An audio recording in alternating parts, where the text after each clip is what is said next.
I am unashamed. What about you? So welcome back to Unashamed, one of my favorite guests on the Unashamed podcast because it makes Jase squirm, is Missy, the lovely Missy. Oh, I really do love you, babe. I'm sorry.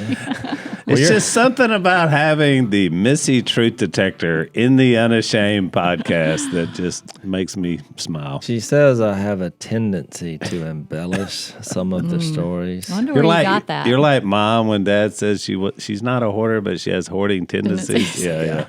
And I tell her I'm doing the best I can. Okay. Using my words against me now. Yeah, that's Missy's line for every time I say something. Critical. Critical. She's like, I'm doing my best. Well, there's no way to argue that. It's like, okay. I mean, don't you feel like, how long have y'all been married now? 30? It will be 35 years. 35 years. Mm-hmm. Don't you feel like that's like your life mantra now? After 35 years, I'm doing my best. Well, and when you factor in the kids and the kids we picked up along the way, it becomes a good mantra. Yeah. I mean, because there's really, no, they say there's not a manual, but this is a pretty good start. I have my hand on the Bible for you listening. So, Missy, I've been hearing your name quite frequently lately, all in positive about some of your cooking, mostly from Mom and Dad, because when we go and see them, a lot of times we've been seeing them at lunchtime, and y'all have been there like the night before and brought dinner. So it's kind of good because we're bringing in some food, for them that they love, but they've been really bragging on she's become their favorite, I would argue. I would have never in my entire marriage have thought that I would be in this position of my life right now, where when they see me, they get up and come to sit at a table because they know that they're getting some good food. And they're excited and about it. It's an honor for me to do that. And so I just feel... I feel very honored. It is a little bit of a sacrifice, but it's what I love to do for them because they enjoy it so much. And I think it also helps Jase to actually make it a priority to go and see them. And so we've been doing it like 3 nights a week, unless I'm in Nashville. And so we get to eat good too. And we get to eat with them and spend time with them. And some days are good and some days are not as good. Yeah. But we do our best. But we do our best. And you know what? They're doing their best too. Well, and there's something about it. We've talked about this a million times on the podcast in our family, but also in our biblical studies about something disarming about a meal because it joins you together. And obviously these are situations where we're never sure quite what you're walking into on any particular day in terms of where the mental part is. So, but everybody can share a meal and everybody's excited to get to eat. And so it does do something to sort of disarm. Well, I've also thought about, which I know we're not living under the 10 Commandments, but one of the 10 Commandments is to honor your father and mother. And that's where we are in our life right now because they have done so much for so many people for years, not just our family, but so many other people that this is a way to honor them. But also, and I just want, now that you said that, I want to brag about a group of ladies because there is a group of 13 ladies that they've included me on their text stream that they have their own schedule set up to where they go visit them at a certain time every evening and twice on the weekends. And they communicate with each other. They give everyone updates about feeling okay, mentally, physically, whether or not they did things they were supposed to, what to look out for the next person coming in. And to see these ladies interact, and one in particular really got to me because, your dad has changed. Yeah. His character has changed. He is very kind and loving and patient with me. I can't say about anyone else, but when I'm there, he has looked me in the eyes more in the last 3 to 4 months of his life than in the last 38 years that I've known him. Right. And, that's just his personality with women in particular, but he really is looking at me and listening to what I say, and he's intimidated me for so long.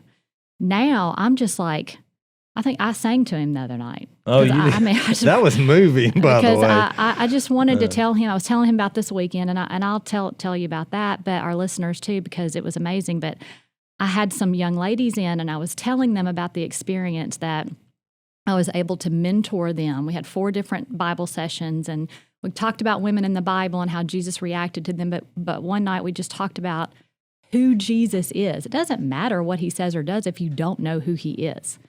And it's like, growing up, worshiping, we didn't really call it worship growing up. We just call it singing. Yeah. And every song had the same kind of marching stance, and no matter what the words or the meaning was. But if you really look at some of those words and think about how the author and the writer wrote that music and wrote those words, it would change the way you worshiped. Right. The one I sang was how I stand amazed in the presence of Jesus the Nazarene and wonder how he could love me, a sinner condemned unclean. How marvelous. And I sang that. How wonderful. I sang that. You almost marching. She did like the old version, like when we were kids, and it was kind of a bit of a crusty atmosphere. And she was like, "I stand in the presence," and then. But if we sang it the way it was written, it would just be, worshipful and slower, more meaningful, more quiet, not hollering and screaming. So I was kind of doing that for Phil and Kay, and I just started singing. Yeah, you just sang. You know what I thought was weird? We never talked about this. It's because they're with a group of people there, and but when she started singing, it just got eerily quiet everywhere. Oh, I'm sure they were, and I thought, no, this is the Lord's presence breaking through. It was a little. I was having just to don't cry, Jase, don't cry, because I'm kind of like the strong one in this deal, because our dad needs a strong hand too. Yeah. But it's totally different. We have a different relationship. He's so kind to Missy, but a lot of times he's not with me.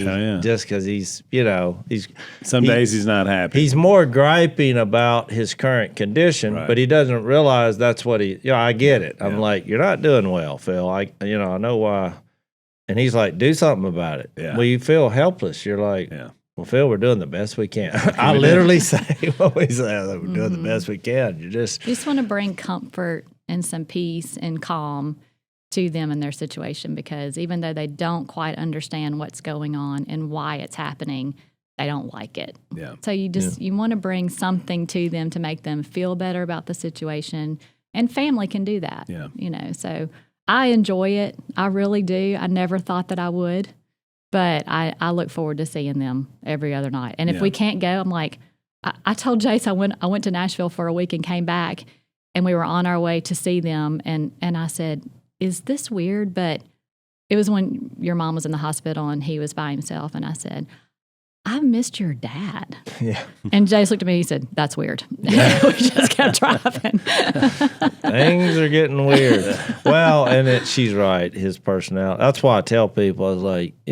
despite the fact that he's falling apart physically and mentally, there's a spirit about him, which I know what that spirit is, that has really been moving.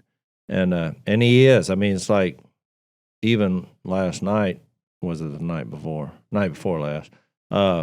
He wasn't having a good day, just mentally. You couldn't make much sense. But a couple times he just stopped and he was like, looked at my mom and he's like, no, I love you. You're of all the women.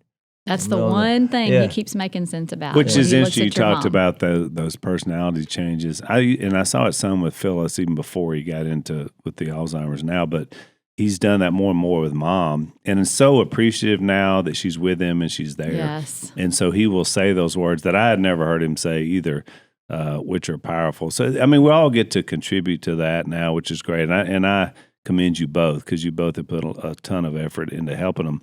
And, I came back home because Lisa and I are gone a lot this season with traveling.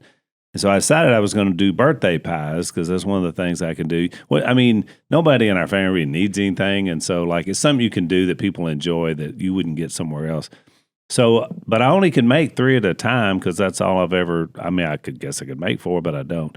So there were 4 birthdays, but I only made 3 pies. So somebody was going to get weeded out in the process. So it was Missy's birthday, which then by proxy was Jase would get to enjoy. Then Cy, because I missed Cy's wing ding he had at the place in town. So I wanted to make him a pie. Then I wanted to make one for Mom and Dad. So Willie got left out. Yeah. But the reason why is because he fat shamed me the most. Well, there you go. So you get left You out. don't get a pie. You don't get a pie. Nothing No for pie you. for you. No pie for you. And but it was really amazing because sometimes Dad doesn't always remember things we're talking about when we're telling stories. But when I came, I said, Dad, I made a pie. Do you remember my pies? He said, oh, yeah.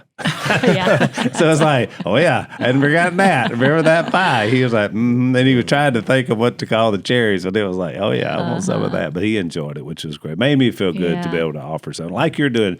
And we talk a lot about legacy on there, and I want to hear about your weekend because, discipling people is building long-term legacy into families, into training your children into godliness. Yes. And so you have taken that on in a powerful way. And even one of the people that were at a part of your session left this beautiful note for Lisa and I, because she had read some of our stuff and had some issues that some of our things we've talked about had helped her. And I was going to let you know that. And she just left it in our mailbox. So when I got up on that Sunday, I was able to read it. It was very touching to me. Well, what I've learned about this season in life and just in generality, this age group of women in their 20s is they are lacking mentorship. Yep. And I had it my entire life and took advantage of that because I didn't know any other way. I had multiple women pouring into me every single week of my life. And I went to them about parenting advice. I went to them about marriage advice. I went to them just about relationship advice. And I got it. I got godly wisdom from these ladies. And I did not realize, and really until Brighton married into our family, she didn't have that growing up. I mean, she has a mom, but other biblical women pouring into her life. And I have become that to her as well, just someone on the outside looking in and giving her advice when asked. But Kendall, who runs our business at Logtown, said, you should do a mentorship weekend. And I was like, just for random strangers? And she said, they're going to come. And they did, from all over the country. And so this was our second time that we did that. But mentorship is such a huge need right now because information is in such abundance in the world, in media, that you don't know what you can trust. You have no idea. And Brighton said that about parenting. She's like, there are so many parenting manuals, basically, and books out there. Who do I trust? Because the advice is all over the board. And so you have to find those mentors that you can trust. So the mentorship that Kay did also for these women, those 13 women that are now in this group text, what they're doing now is totally sacrificial. Yeah. This is not their family. They are cooking, they are going and buying, they are organizing things. Paula Godwin went up there when Kay fell recently and went to the hospital. I was in this mentorship weekend and I got the note and I said, Phil is going to be very, very anxious without her. Can any of y'all go up there? And I won't read it, but Paula put in our text what happened when she got there and how she was able to calm him down, show him that she loves him, that Miss Kay was going to be okay. She's gotten the word. She was able to give him the information that he needed. And she kissed him on the forehead and said, I love you. And he said, I love you too. And I mean, I was just bawling. It's like, this is not the Phil that I've known for 30 years, but how comforting that was to him and to her and to the rest of us to know. Because when you mentioned those women, or I was going to say, those were all women that had been discipled and mentored. Yes. And then also a lot of them were led to Christ by mom and dad. So now it's like, who's going to take up that mantle? Right.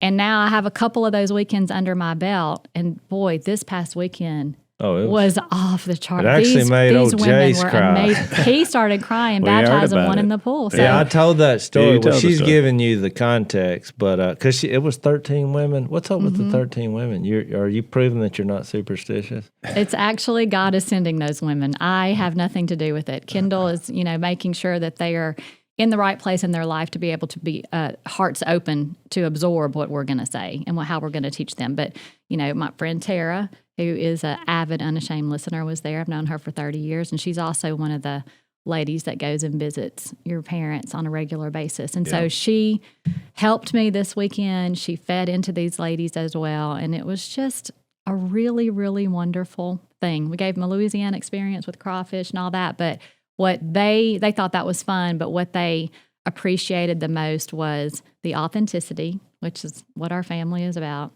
the transparency. We're going to talk about our flaws and where we've messed up and how you can learn from our mistakes. And then most of all, who our Savior is. And he is the only reason that we are doing what we are doing today, is because of his love and because of his sacrifice and because of his, he is adorning us with everything that we would ever ask or desire. Yeah. And what I loved about, I mentioned the note one of your girls had left for us, is thanking us for the role we had played in helping her in her relationship with her husband. But then also, she mentioned in there the blind, that after she had seen it, she was able to open up with some things with her husband she needed to do and talk about them out loud. And it was interesting because I had just told the story that day on the podcast of a couple that had told me the exact same thing this past weekend. And then she did it again. And so, again, it shows the idea we're all working together for this common cause of not just leading people to Christ, but making their relationship stronger. Yes. And speaking of that, you brought a friend today. That's right. We're excited. Another group of people who are doing amazing work. Yes, totally. So we're going to take a break. When we come back from this break, we're going to let Missy introduce our guest for today and tell you a little bit about what they're doing.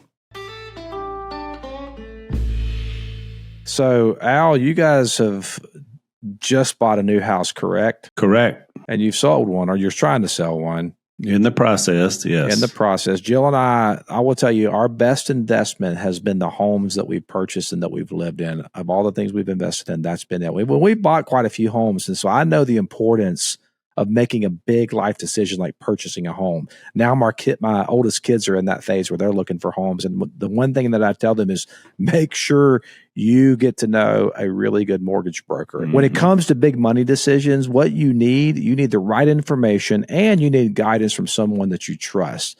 Someone with the same values and Christian principles that guide you. If it's time to get your financial house in order, make real estate decisions, pay off high interest credit cards, or lower your monthly mortgage payments, here's what I want you to do. You got to call Andrew and Todd at Sierra Pacific Mortgage. Now, I met these guys. I actually met them at a worship event that we had in West Monroe that my daughter was singing at. We got to talking, and these guys are the real deal. With Andrew and Todd, it's not just about the transaction. I mean, I had dinner with these guys, spent a lot of time with them.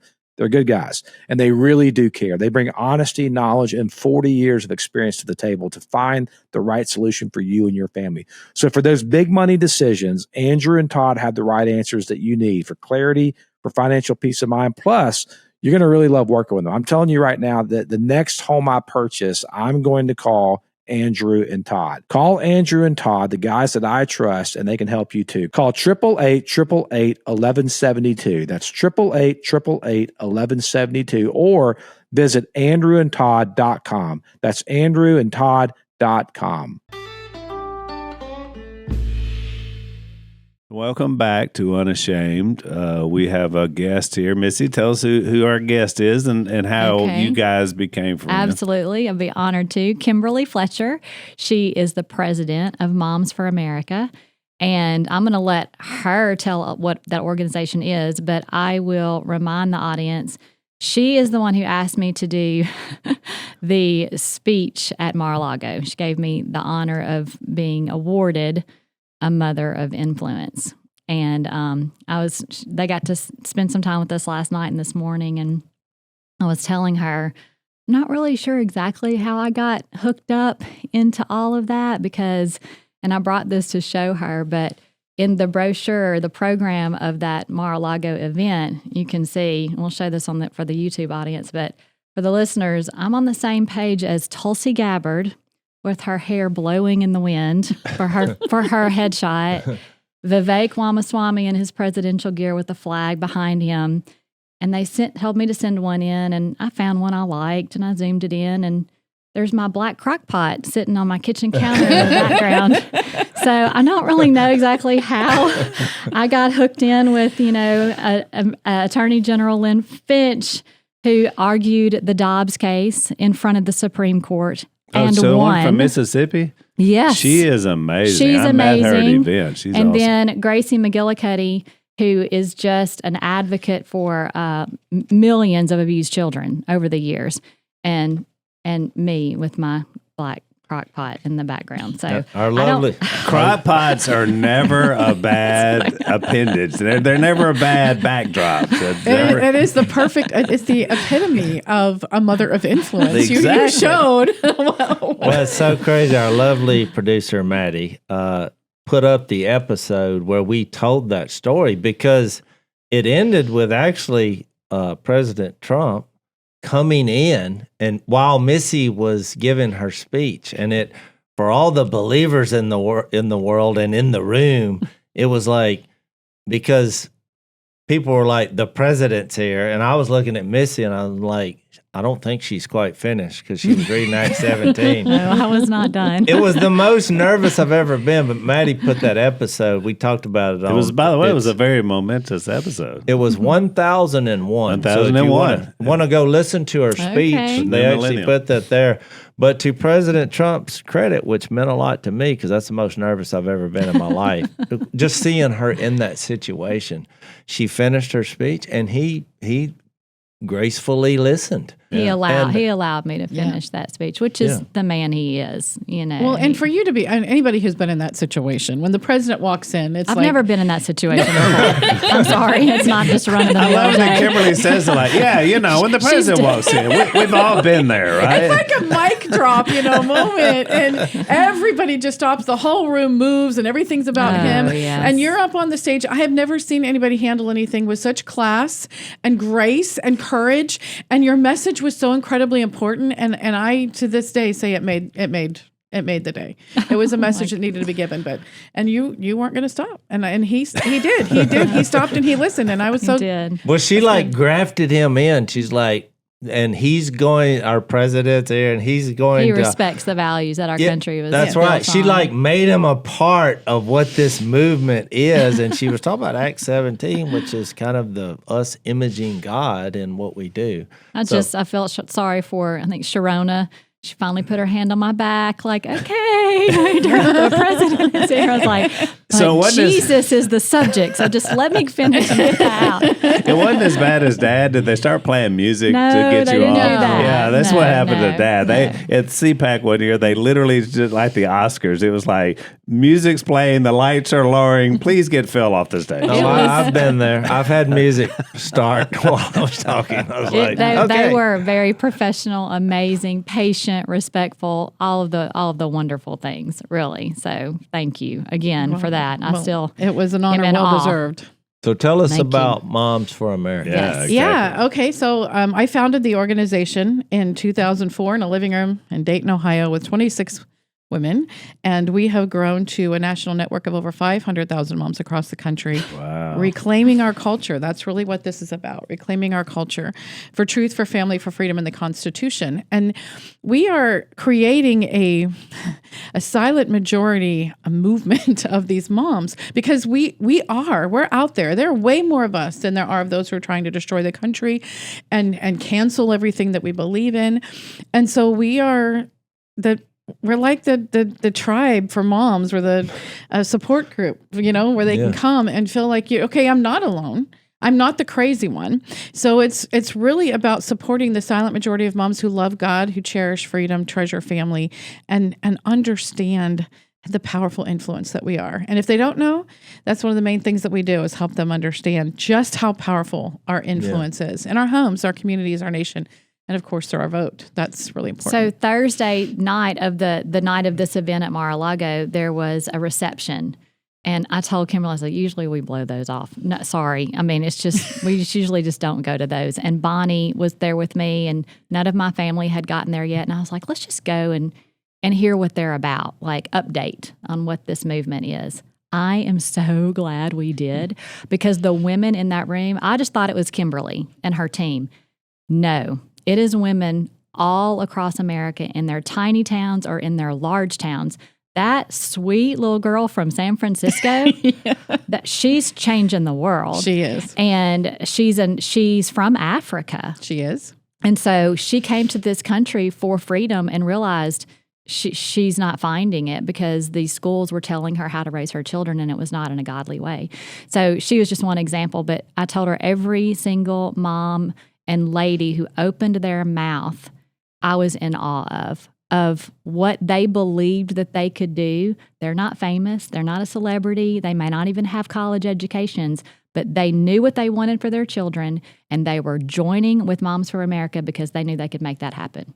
Grassroots, door to door, changing, flipping counties in California. When you said how many counties y'all flipped in California for the election, that was it. I was like, I'm hooked. I'm in. It was amazing because there were so many people who were like asking us, why are you wasting time and money in California? California's lost. And I was like, you know what? If that's what they said back in the 70s, then it would still be a very conservative state. But those who are trying to destroy the country, they realize if you can go after the big states where the vote matters, you take the culture, you take the vote, then they silence us.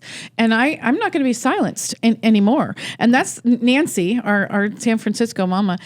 We have Moms for America groups. We don't have chapters. And the reason why that is because, first of all, chapter is a legal term, and you have to have certain rules, bylaws that all of those chapters live by. And I didn't want to do that because nobody knows what that county or that community needs more than the mom who's there. And so we have autonomous groups. We franchise. Yeah. So they can wear our brand. But the other thing I said was you have to make it about local, because if you just go and wear your Moms for America t-shirt, then they're going to look at you like some national organization, button your nose into their community, their business. But if you show up with San Francisco Moms for America or whatever the school district or county is Moms for America. With the color purple. With the color purple. And I'm so glad you brought that up because people said, why purple? When we were in Texas in 2023, Texas only is in legislative session every other year, which is, I think everybody should adopt. But they were in session, and there were some really critical bills that they were pushing, and it was protecting girls and women's in sports, making sure that our bathrooms were safe. We had a great bill where it was putting In God We Trust. Any school that received this poster donated that said In God We Trust with the American flag and the Texas flag, they had to prominently display it in the classroom. And so it was just little things like that, positive things and stopping the negative things. And so we spent a lot of time in the legislative session and the halls during that time. And afterwards, the governor held a prayer breakfast, and our moms reached out from Texas and said, "Hey, we want to attend the prayer breakfast. It's can you sponsor a table for us to attend?" And I said, "Absolutely." But I said, "You're going to wear your shirts. You can wear a jacket with it. You can wear a skirt or pants, whatever, but you're going to wear those purple shirts." And they're like, okay.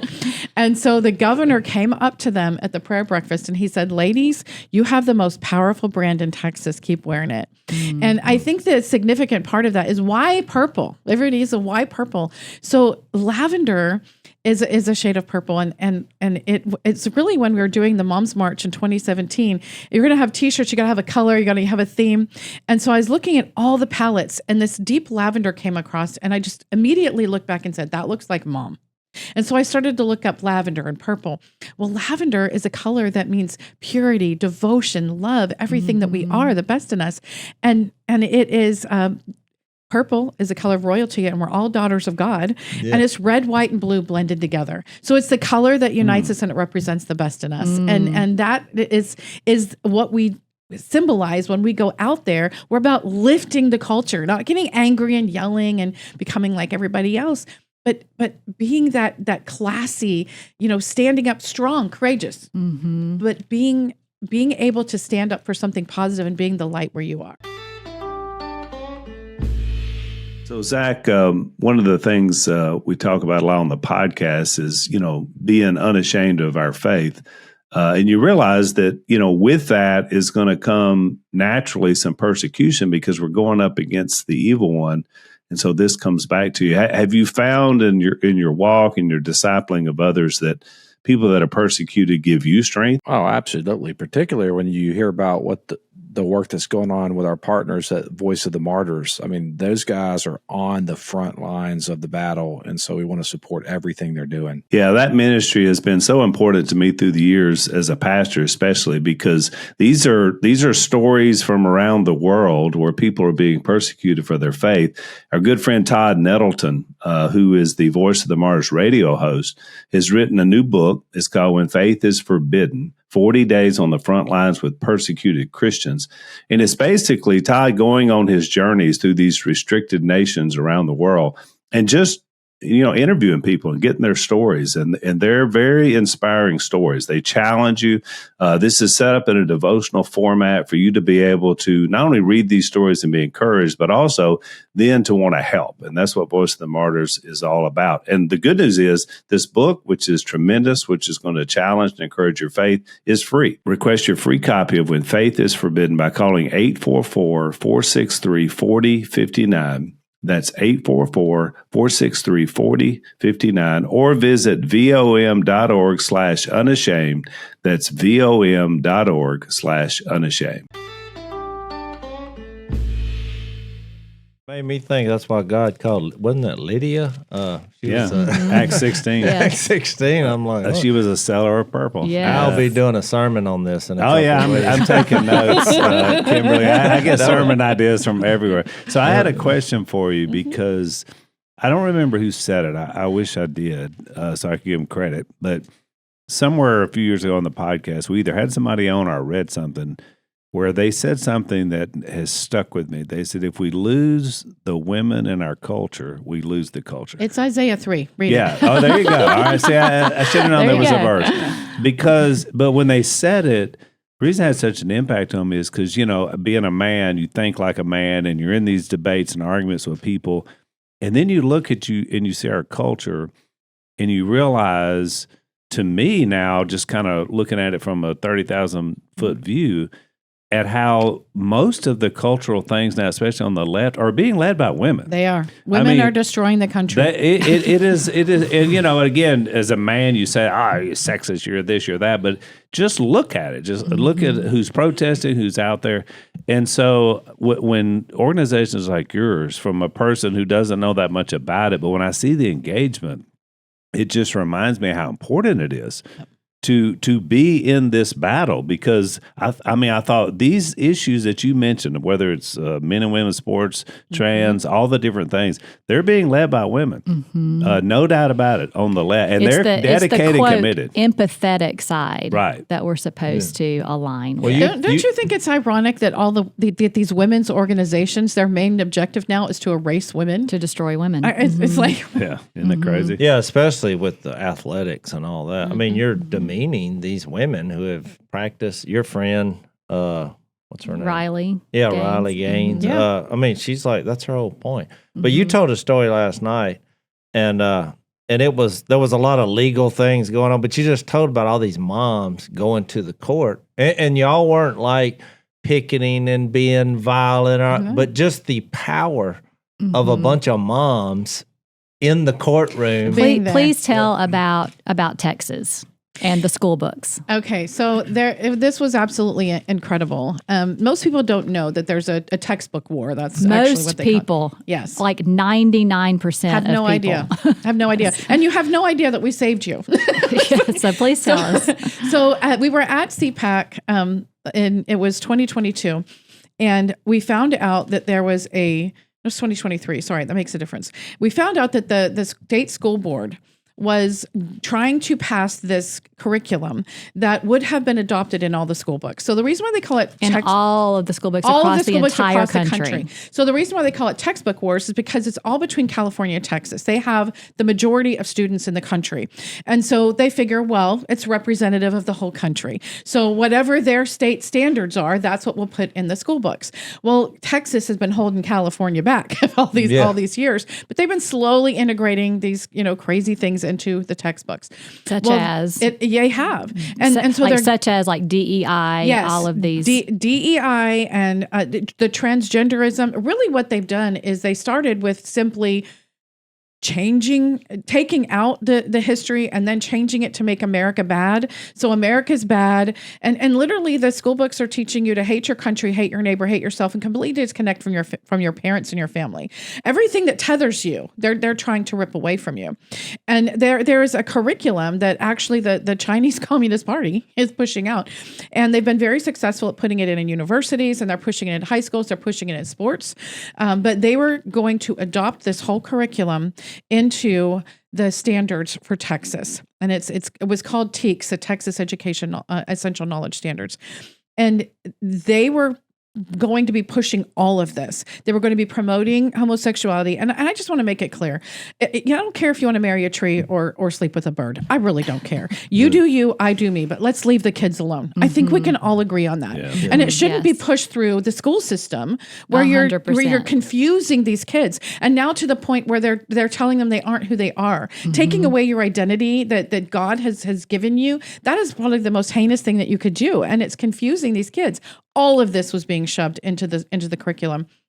So we found out about it, and we pulled together a network of organizations, and we sat around a table at the first meeting, and we're like, okay, what can you do? What can you do? And Moms for America was in charge of rallying the moms to be there and show up, and we were in charge of the messaging. And it has to be clear, has to have some cute little pictures or icons, and one page.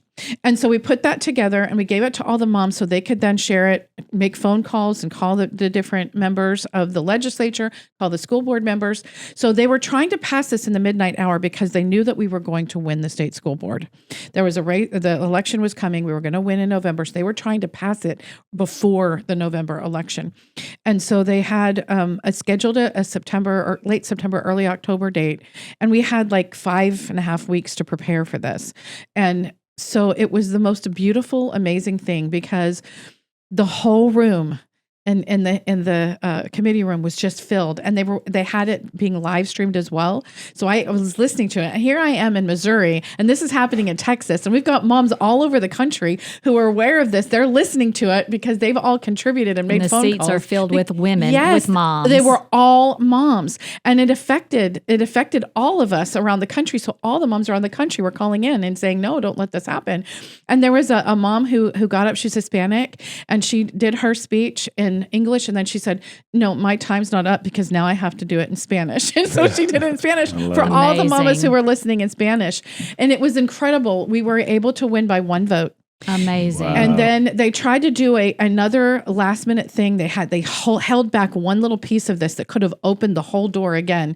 And so they had a vote that they had scheduled for November, like right before the election. Quietly. And very quietly. Secret. They weren't telling anybody about it, but we started blasting it out everywhere, and we won by 4 votes. So it stopped. And now the Texas Educational Standards is actually full of love America, respect Texas, and families are cool. See, is that not amazing? Nobody knows about this. That these are the moms who are fighting in the dark hours in one room in Texas. Yeah.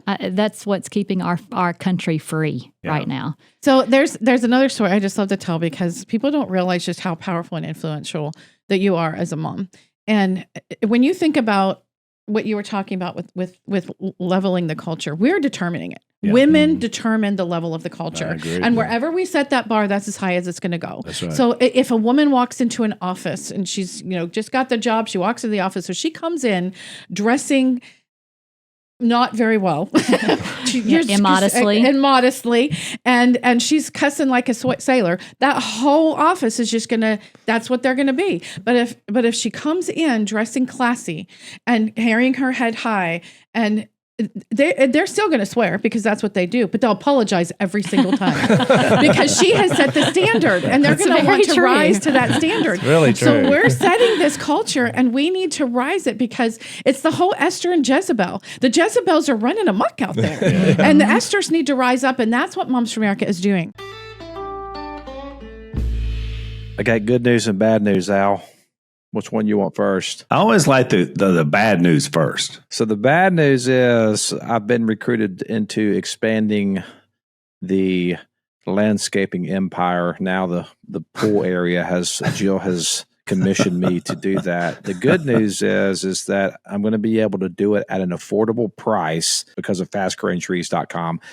If you don't know about these guys, Fast Growing Trees, it's the biggest online nursery in the U.S. with thousands of different plants and over 2 million happy customers. I'm about to get back on yet once again and order some new plants. Fast Growing Trees, they offer a wide variety of plants, including fruit trees, privacy trees, flowering trees, shrubs, and they're all tailored to your climate and your space with an easy online ordering process and quick delivery straight to your door. Plus, with their Alive and Thrive guarantee and expert support, your plants will arrive healthy, You'll receive guidance on choosing the right plants, and you'll learn how to properly care for them. So, Zach, my good news is that because I've ordered a palm tree and some fruit trees, my trees are doing fantastic and thriving. I've ordered some shade trees, but looks like I'm going to have to order some bushes now and some other plants. So whether you have a big yard, small yard, no yard at all, Fast Growing Trees has over 6,000 plants to fit any space, from indoor plants to fruit trees to full-size privacy trees and more. This spring, they had the best deals for your yard, up to half off on select plants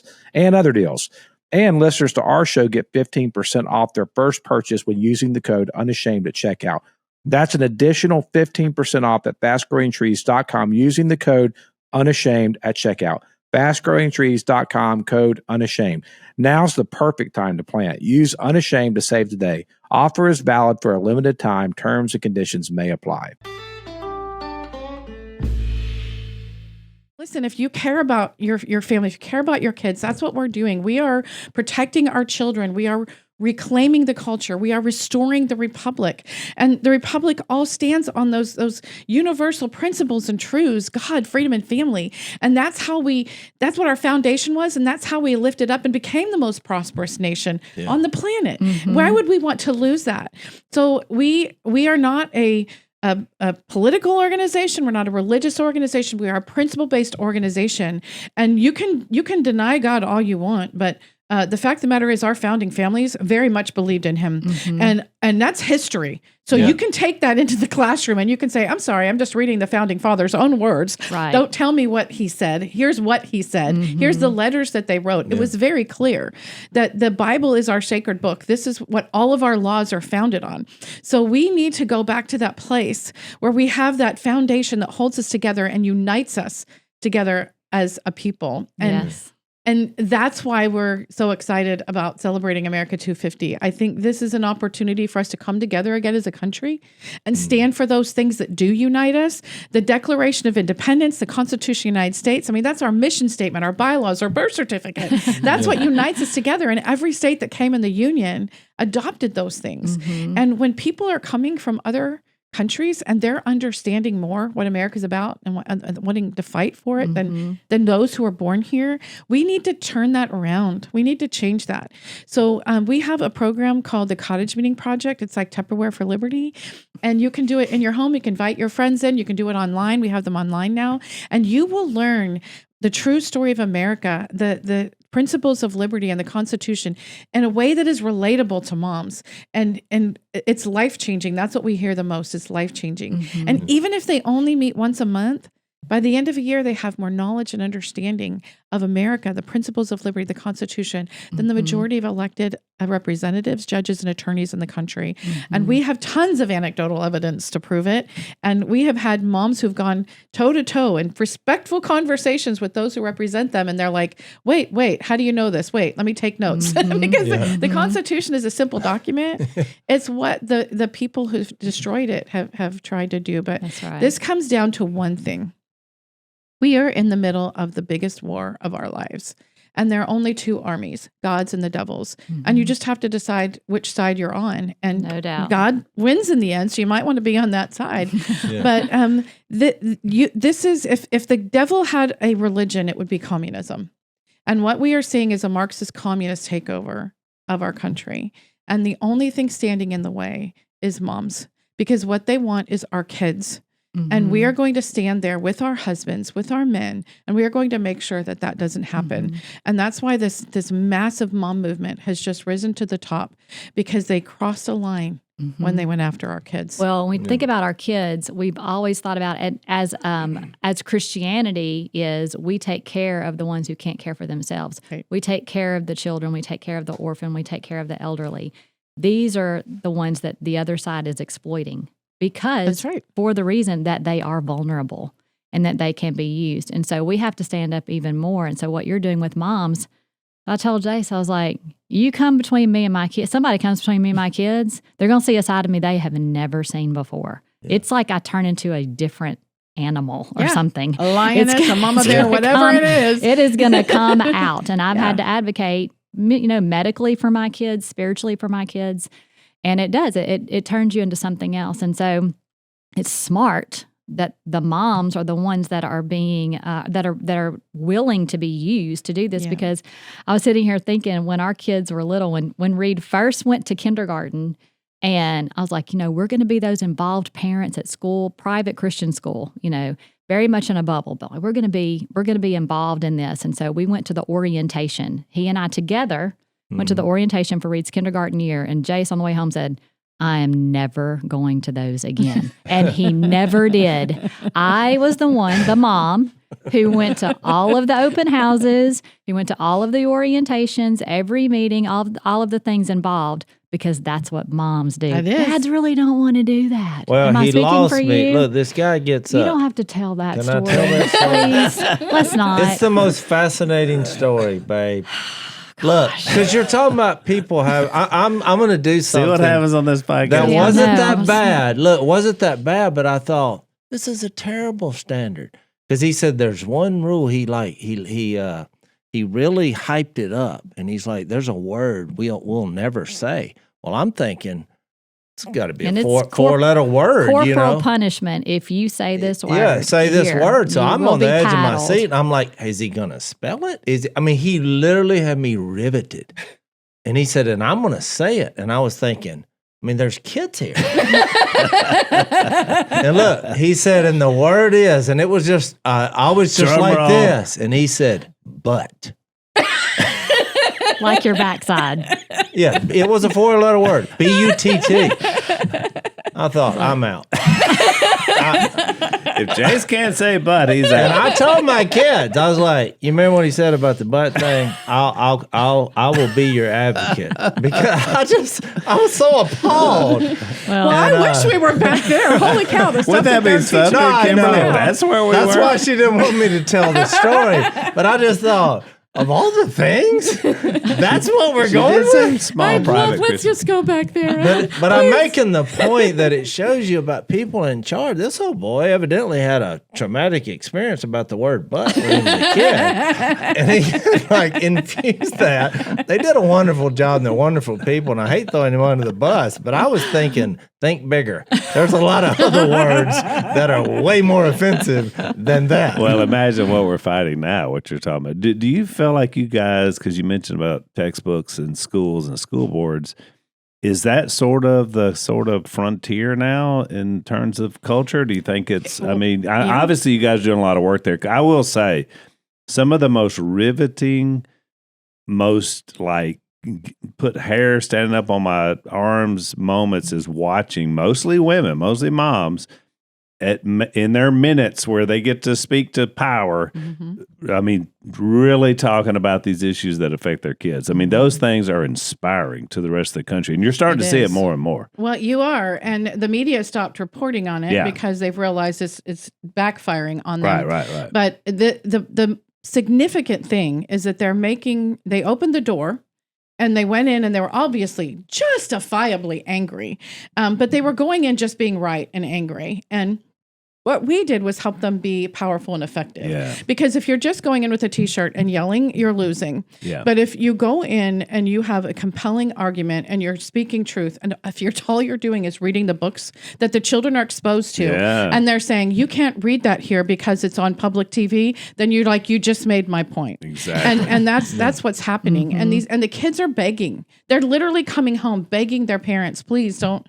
I don't know what to do. I don't want to be picked on. It is adults that are bullying children. it's abuse. It absolutely is. They are physically, mentally, emotionally abusing our children. And that's why we're standing up. But this is the same thing that Hitler, Stalin, and Mao did. They all knew if you're going to take over the country, you go to the children Yes. first. And that's one of the things we teach in our Mama Bear training. The first 15 minutes is a history lesson on those 3 horrible despots. And their jaws drop to the floor because they realize that's happening right now. Yeah. It's and the called whole Mama objective Bear is, training. yeah, Mama Bear training. I love it. Yeah. And the whole goal is to kill God. You can't kill God. You want to kill God and enslave the people.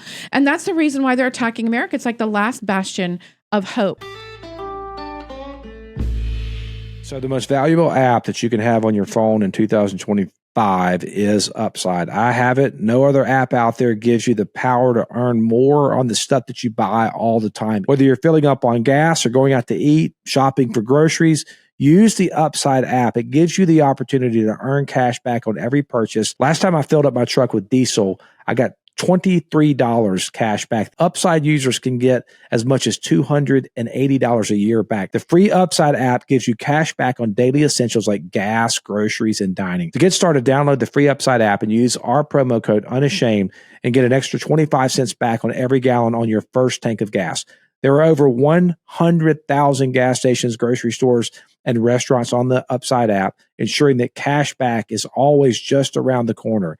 You can earn an average of 8% on restaurants and grocery purchases. And the best part is you can even stack your Upside cash back on top of your credit and debit card rewards. Upside users are earning hundreds of dollars a year. That's probably why they have a 4.8 star rating on the App Store. All you have to do is download the free Upside app and use promo code Unashamed to get an extra 25 cents back on every gallon on your first tank of gas. That's an extra 25 cents back for every gallon on your first tank of gas using promo code Unashamed.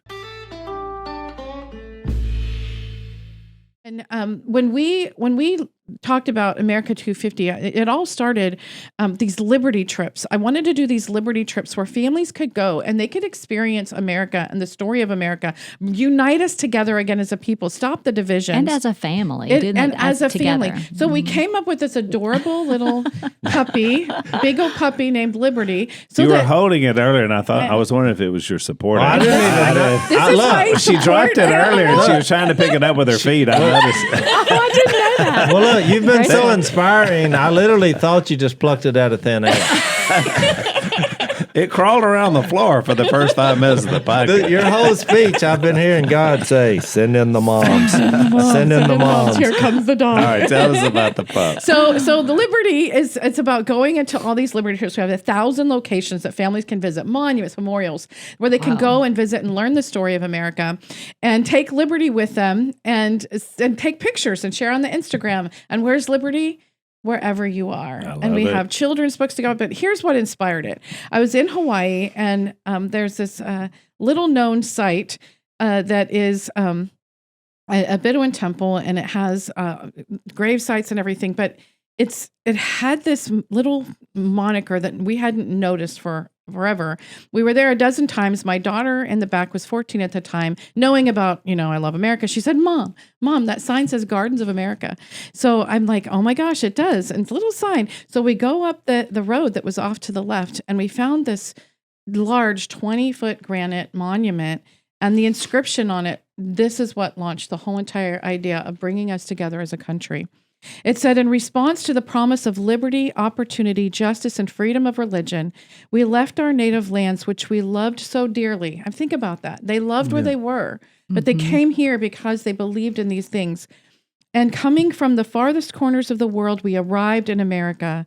We fished her waters, farmed her fields, worked in her factory, sold her products, and realized that here in this beautiful land, we had fulfilled our hopes and dreams for ourselves and our children. Now united as one people, we work toward our equal goal of living as equal Americans. God bless America and all the good people who made her strong. Wow. That is what unites us as a people. That is what this is about. And this is why we need to cherish the story of America, because it is what unites us. Yeah. So you went up on the hill, a mom, you came down a mama bear. Yes. And she has 8 children. So that automatically makes you a mama bear. Yep. And 9 grandchildren. You think Mama Bear, don't mess with her. Don't mess with Granny Grizzly. Granny Grizzly. That's another set of them. Well, Missy, actually, how y'all became friends, you didn't say this, but you spoke at their first event. It was the first event. First big and one. It was a couple hundred people in Nebraska. I actually gave her my confession this morning in our kitchen, but to reiterate that, yes, they invited us to come. I think it was like expenses only you paid, because I thought this is a great thing that they're doing. I worked on my speech for a very long time, sent it to Zach. He kind of edited a few things for me because it was bold and it was brash and it was probably going to be offensive, but I was like, I'm sick of these people telling my children that they may not be boys or girls. They may be the opposite, and we are not going to tolerate that. We live in a real society, a real world created by God our Father and Jesus our Savior. And so it's like, I'm going to go out there and I'm going to do this. And I've told y'all this, but I told her how Sarah Palin and I and Candy Carson were sitting here like, how did we get here? No one is here. We did our speeches and we left. Because they were just getting started. But you think that. So then tell me now, how many people were actually listening because they were live streaming it at the same time? Our best number that we were able to come up with was 3 million. So we knew that there were 5,000 downloads because we could track them. But we were encouraging them all building up to this. Apparently, we didn't tell the speakers. We didn't know. We were building up to this the whole time. And it was like, listen, meet where you are. Meet in your church. Meet in your home. One of my favorite places, there was about 5 women who were meeting in a spa in California and played it the whole entire time while they were getting their facials. And they were meeting in parks. And so we know of at least one church in New Jersey that had over 252 women who were sitting there because their feed went down and they called and we had to help them get it back up. Yeah. So our best number, because we figured there were at least 3 to 5 that were in each of those settings, was 3 million. Well, that explains a lot. Because then when 8 years later, we go down.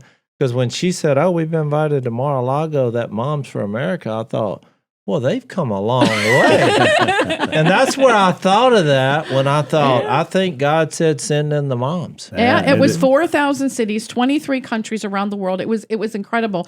Glenn Beck said something. It was, I'm trying to remember the exact year. We were living in Omaha. I think it was like around 20. It was right around the time, actually, it was right around the time of the Moms March, and the Moms March for America. Mm-hmm. And he had one of our speakers who was on his show, and he said, I just feel like there is like this major movement of moms coming like we have never seen before. Well, he's right. And last year, 2 years ago, Glenn Beck came and we presented him with the Champion of Freedom Award. And he remembered that, and he said, this is that movement that God was talking about. And it is the moms who are going to, because how can a man stand against a woman who's saying, don't you believe my pain? No guy wants to, no man should have to stand against that. My whole thing was during the Kavanaugh thing, where are the women in Congress? Exactly. Why aren't they standing up and saying, sit down and be quiet? You're crazy. Yeah. So if we are going to tackle this, women are destroying the country. It is women who are going to stand up and save it. The Jezebels need to get out of the way because Esther's rising. I love it. So tell folks, because we're going to have a lot of our audience want to find out about you guys. How can folks get involved in what you're doing? Absolutely. So you can come to momsforamerica.us. You will find us there, everybody there. You can sign up for our newsletter and you'll be able to be connected with everything that we do. momsforamerica.us. I love it. Kimberly, you're doing God's work, and man, it's inspiring to have you on the podcast. Fantastic. Thank you for being here. Yes. Absolutely. Thanks for listening to the Unashamed podcast. Help us out by leaving a rating and review on Apple Podcasts. And don't miss an episode by subscribing on YouTube. And be sure to click the little bell and choose all notifications to watch every episode.